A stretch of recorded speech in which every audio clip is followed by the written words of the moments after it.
예, 오늘 말씀은 상당히 파격적인 예수님의 언명입니다. 내가 세상에 화평을 주러 온 줄로 생각하지 말라. 화평이 아니요 검을 주러 왔노라. 내가 온 것은 사람이 그 아버지와 딸이 어머니와 며느리가 시어머니와 불화하게 하려 함이니 사람의 원수가 자기 집안 식구리라. 사람의 원수가 자기 집안 식구가 될 것이라는 예수님의 이 언명은 예수님 당신을 그리스도로 믿는 사람들이 경험하게 될 도전의 최일선을 지적하고 계시는 것으로 보입니다. 놀라우면서도 다소 극단적인 혹은 절대적인 요구로 느껴집니다. 여기서 핵심은 예수님을 믿는 사람들은 부모, 자식 상관하지 말고 무조건 예수님을 따라야 한다는 그런 의미라기보다는 예수님이 하나님의 백성이 되는 새로운 길을 지금 열려고 오셨다는 점입니다. 이는 다분히 예수님 당시에 율법주의자들에 의한 기독교인들의 박해를 예상하신 내용으로 볼 수 있습니다. 즉, 율법주의에 길들여진 사람들은 그 율법을 타파해버리는 예수님의 복음을 진리의 말씀으로 쉽게 받아들이지 않을 것이라는 의미입니다. 그러므로 사람의 원수가 자기 집안 식구가 될 것이라는 예수님의 말씀은 당신의 복음을 따르는 사람들은 다른 곳이 아니라 자기 집안에서부터 분열과 갈등이 유발될 수밖에 없다는 것을 말씀하고 있습니다. 구약의 미가서 7장 6절 말씀에 보면 미가 예언자가 하나님이 새로운 일을 시작하실 때면 일어나기 마련인 분열과 갈등을 다음과 같이 예언하고 있습니다. 아들이 아버지를 멸시하며 딸이 어머니를 대적하며 며느리가 시어머니를 대적하리니 사람의 원수가 곧 자기의 집안 사람이리로다. 예수님은 당신이 지금 하시는 일이 바로 하나님의 새로운 일임을 선포하시며 오늘 본문에서 바로 이 내용을 인용하신 것으로 보입니다. 그래서 예수님은 이제 그런 일이 실제로 여러분의 집안에서도 일어나도 놀라지 말라는 말씀입니다. 그리고 예수님은 이런 도전을 잘 받아들여 극복한 사람들에게는 그에 걸맞는 상을 주시겠다고 40절로 42절에서 약속하고 계십니다.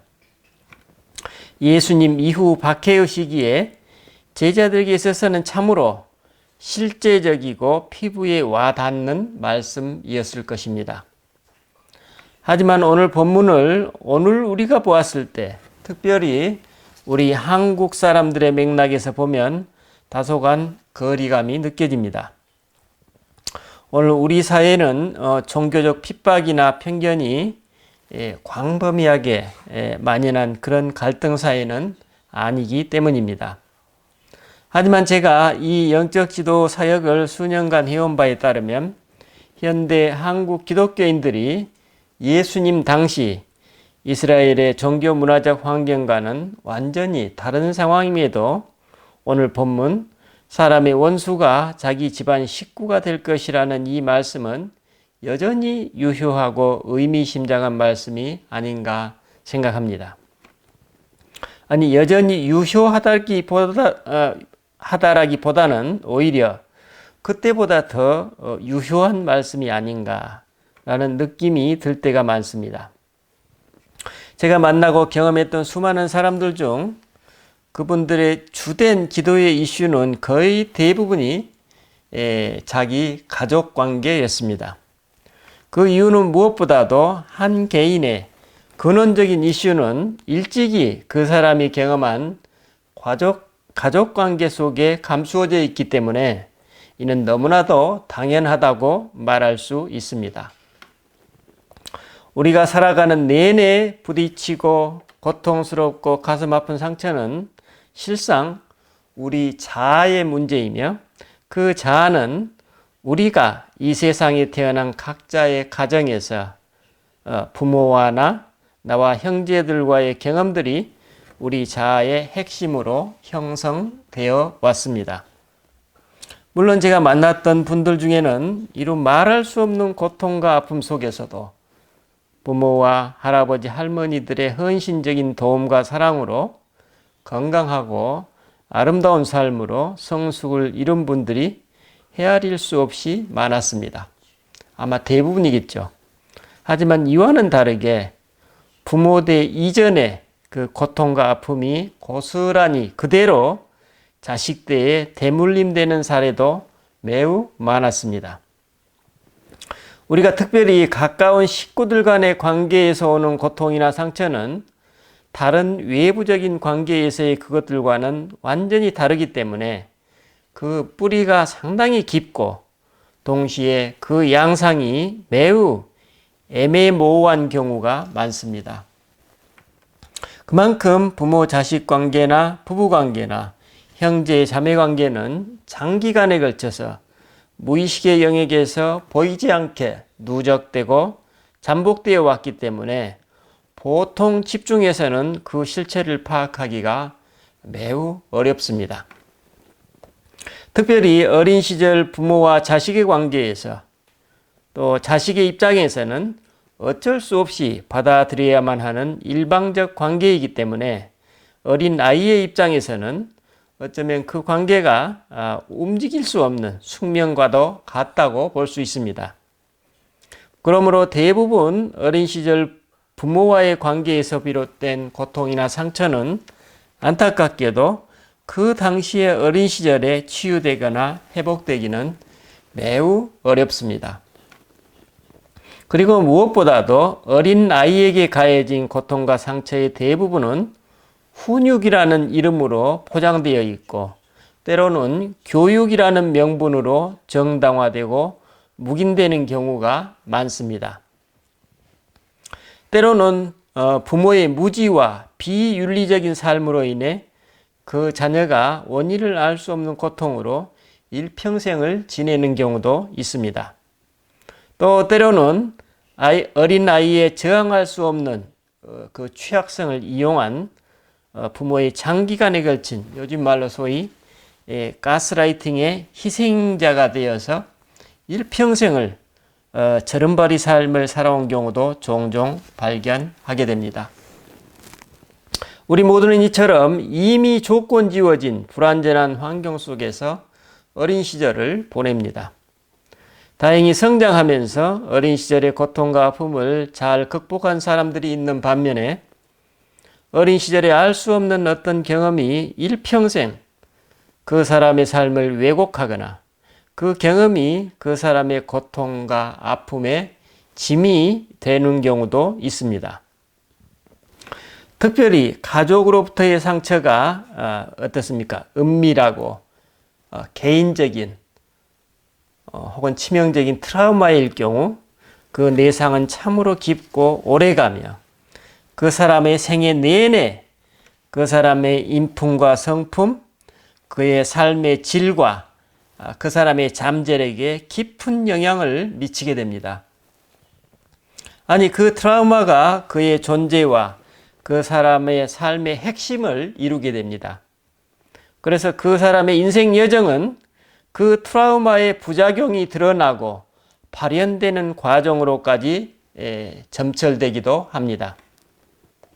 그 트라우마는 매우 은밀하고 사적인 영역에 속하기 때문에 그 책임은 고스란히 그 사람 개인의 몫으로 남게 됩니다.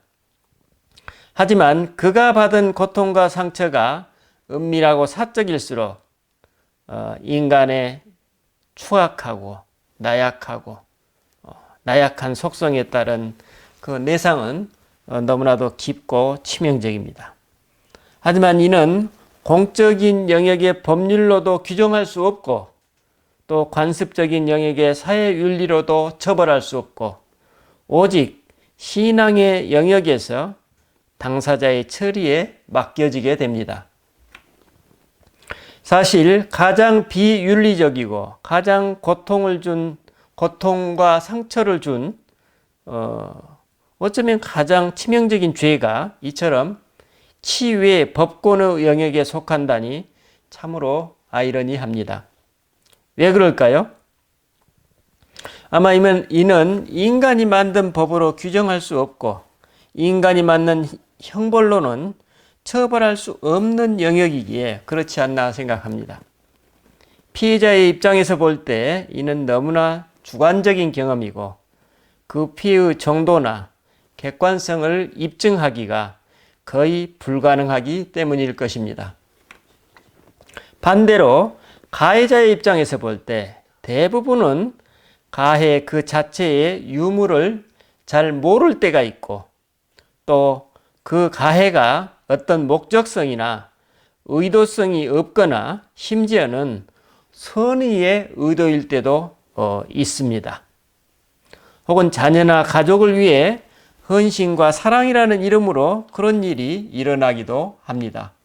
어쩌면 대부분 이런 경우일지도 모르겠습니다.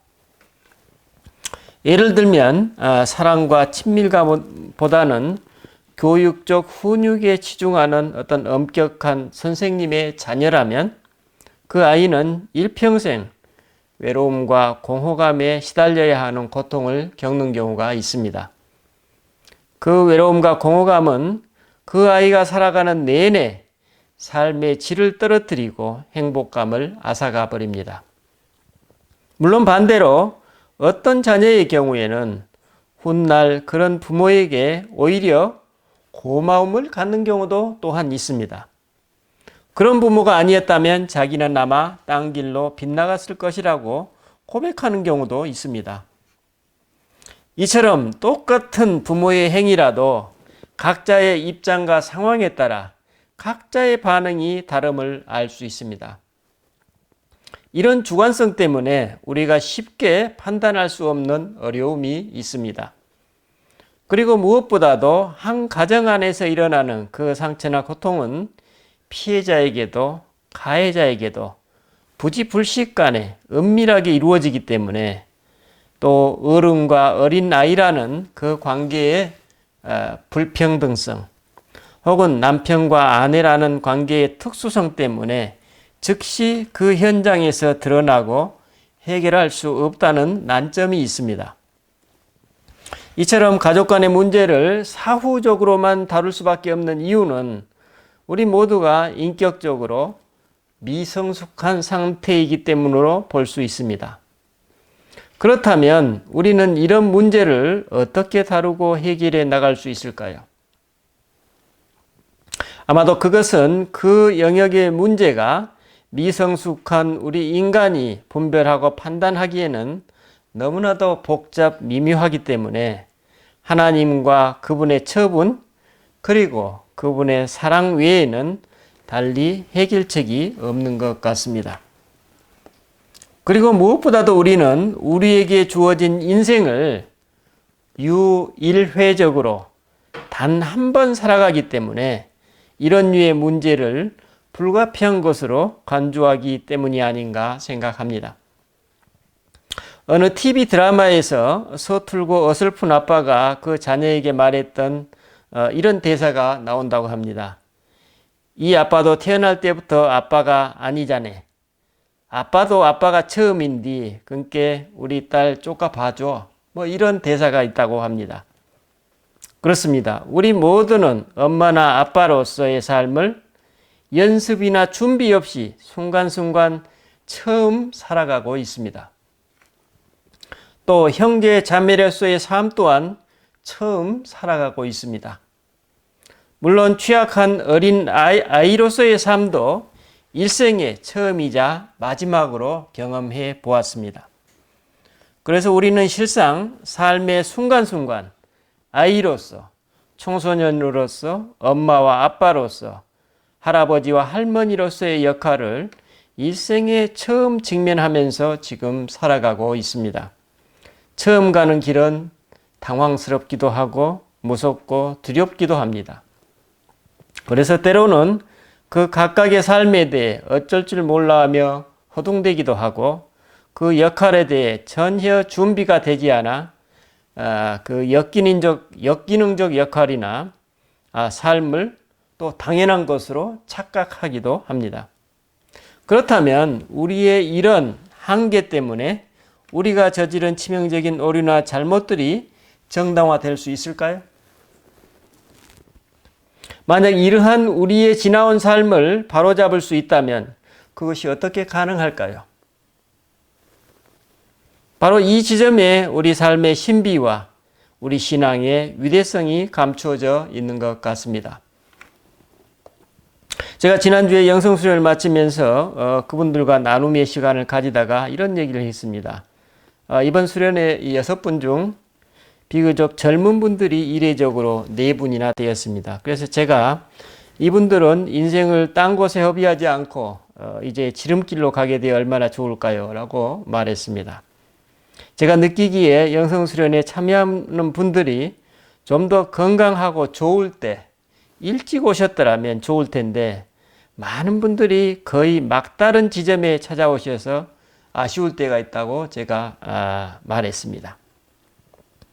왜냐하면 우리 인생은 유일회적으로 또 가장 중요한 문제는 우리가 얼마나 빨리 반복되는 실수를 줄이면서 나머지 남은 생애를 좀 더 성숙하게 살아갈 수 있느냐에 따라서 우리 삶의 질과 가치와 의미가 달라질 것이기 때문입니다. 우리가 조금이라도 일찍 하나님의 뜻을 알고 그분의 인도하심을 받는다면 우리가 비록 유일회적인 삶을 살아간다 할지라도 비록 실수를 한다 할지라도 큰 어려움 없이 두려움 없이 큰 후회 없이 또 무엇보다도 과거의 고통이나 상처에 붙들려서 사는 무겁고 소모적인 삶에서 더 일찍 벗어날 수 있을 것입니다.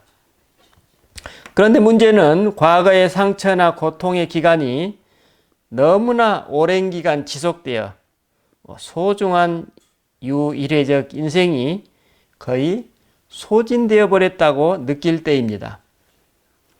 비록 이제 와서 과거의 오류나 잘못을 알게 됐다고 할지라도 그리고 그 문제를 벗어난다 한들 이제 와서 무슨 의미가 있느냐는 의문이 들 때입니다.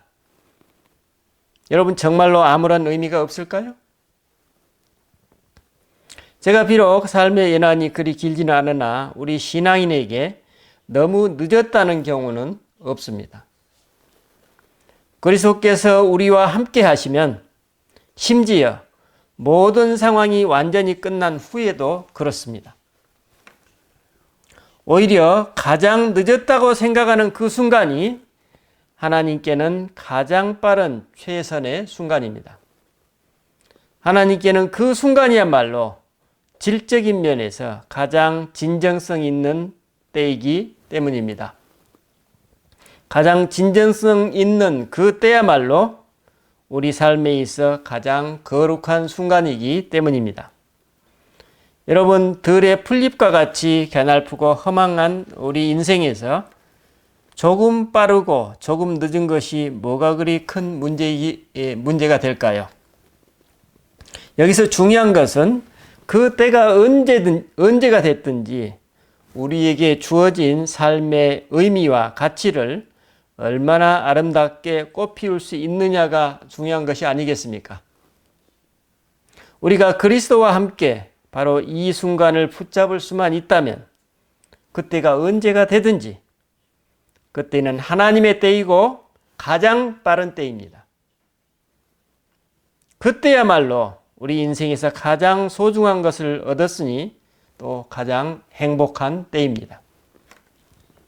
왜냐하면 하나님께서는 바로 이때 과거 우리가 살아온 모든 것을 온전히 회복시켜 주시고 인간이 할 수 없는 것이죠.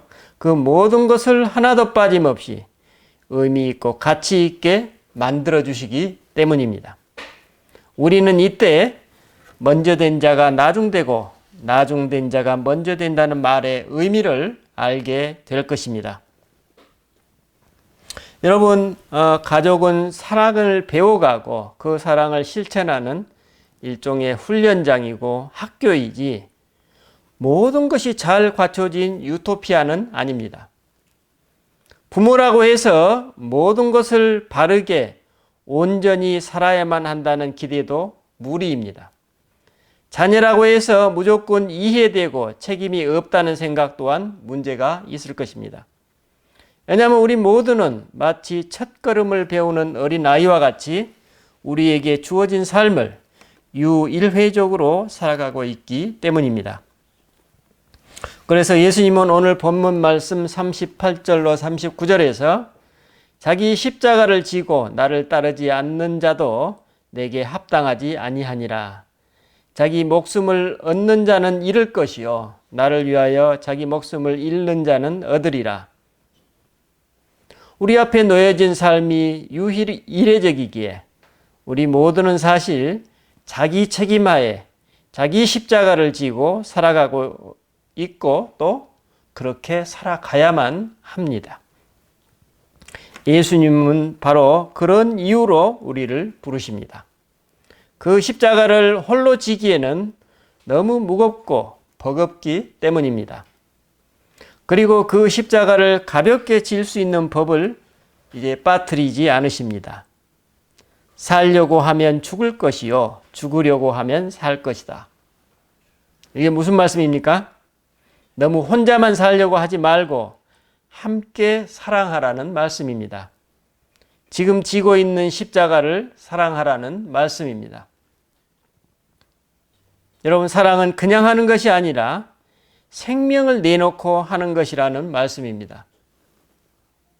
그러면 이미 그 무거웠던 십자가는 사라지고 없어질 것이라는 예수님의 메시지입니다. 기도하시겠습니다. 하나님, 우리 모두는 주님으로부터 가족이라는 선물, 또 가족이라는 훈련장을 부여받았습니다. 그리고 이 가족을 출발점이자 종착점으로 유일회적인 삶을 살아갑니다. 우리는 가족과 함께 사랑을 배우고 사랑을 연마하고 그 실천을 훈련합니다. 하지만 우리는 이따금씩 가족이기에 너무나도 일방적이고 무조건적인 사랑만을 기대하면서 상처와 고통을 안고 살아가기도 합니다. 주님, 우리는 또한 가족이라는 이름으로 너무나도 은밀하게, 심지어는 내 자신도 모르게 감추어진 잔악성의 가해자요, 희생자가 되기도 합니다.